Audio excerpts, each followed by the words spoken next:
beautiful. Yeah. You don't even need to ask us for the tape, but just in case you want to do that to verify, it's okay. It's the world of the World Wide Web. Yeah. You just go there. The channels has a channel on YouTube. Afolabi Yusuf. Let's go pop up.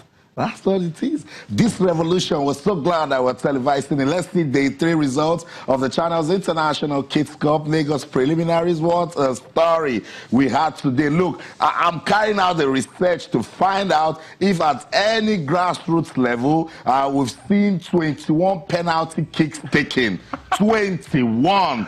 These kids, they love scoring. That's the match between Abino Omololu and Okeshagun. Now, it ended 1-1 after regulation time, and then it went to penalties, and then the kids said, you think you will live here today? You guys aren't going nowhere. 11-10, that one ended via penalties. Abino Omololu won it. Joseph, 21 penalty kicks taken. No, I started our research today because we give those guys the record just in case. Don Men defeated Infant Jesus by 2-0. So they continue to power on. Ex-Planter Primary School from Ikorodu also won their match right there, beating Naowa Primary School by 5-0. They were rampant. Oye Primary School and Agboyi Primary School are debutants at the competition, but Oye seemed to be very focused on this one.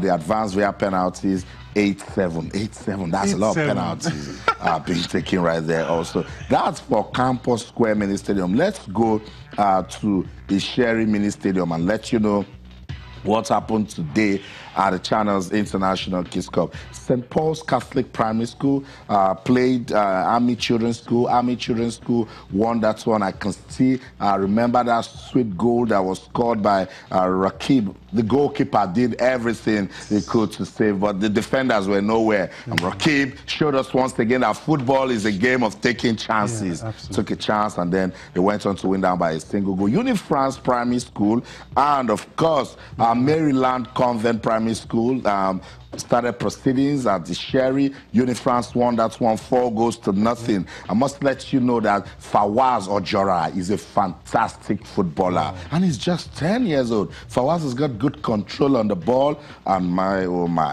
led his team, scored a brace, and of course, first captain, fantastic Muaz Ganiyu also scored a brace, and that did it for Unifrance. But shout out to the boys from Maryland Convent. They played their part. Jazier is a good striker. Joshua is a fantastic defender. They did their part, but it didn't just happen for them today. And Salahuddin and Zumuratul Islamia, Salahuddin winning that one by a single goal also. So we had fun today watching these kids. You see the goals are now reducing because it's coming, of course, it got competitive from day one. But this was beautiful. A lot of things are being learned when you watch these kids play football. Sometimes there was a guy that told the team, coach said we should not talk. Just let the ball sound. Look at team discipline at this level. There you go. Being obeyed righteously, religiously. And, each time I was just watching the tape earlier, I was just looking at Muaz, Gani, you mentioned earlier, fantastic captain, extraordinary. The way he took his goal, very calmly, calculated, placed it, the way he was able to motivate his team to actually play, as a unit. And the result they came out with was fantastic. 4-0 against Maryland Covenant.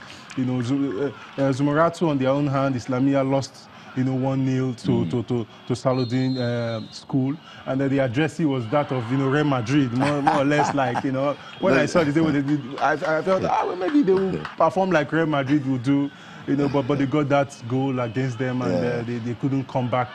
Fantastic. Each time I just watch it, you see the infant touches. You know that this player, if well polished, if given the opportunity, for more professional coaching, the skill will percolate. You would see a player who is as good as Nilma, as good as the Maradonas of this world. What they just need is polishing. And you realize that they didn't really get the best of coaching getting to this level. And yet they can still display skill that we can see that this is something that is substantial. And for the one that ended all penalties, 10-11. I mean, it's massive.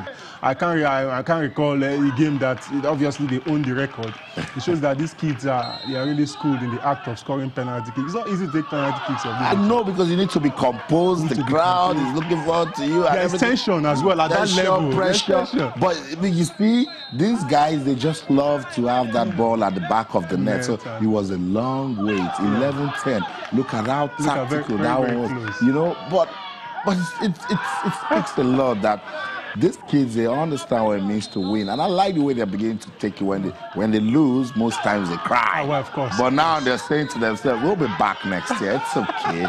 It's okay. I told you of the story of the boy from Supreme Education Foundation. While his teammates were there, you know, trying to ruin the chances they missed, and some are crying. They say, Uncle, my lunch pack. Come on, we've lost and we've lost. We'll be back next year. I mean, footballers do it anyway. That even after tough games, they still end up in the clubs. You must move on. Sharing a few drinks. They do. And then the coaches are like, what? You lose a match. But this was they understand that they need to go back to school. Yeah, absolutely. And they've been so appreciative, Joseph. And you get them saying, Uncle, thank you. Yeah. I want to come back. Because you see, they realize that they've been spending so much time in class. Yeah. And some of them have got this talent, and we need to talk about them. That's what this platform can do. You know, that's not just this platform per se. We should look at our educational system and make it more functional. We shouldn't just be looking at the academics alone. We should be looking at other vocations. Yeah. You know, that's what they've been able to do in the West. And you see, I realize that they still produce good students and great athletes. Yeah. We should find a way of co-opting it and let both of them synthesize and work together. There are people who might not excel, you know, when it comes to the academics. But they should not be, you know, yanked off on the basis of that.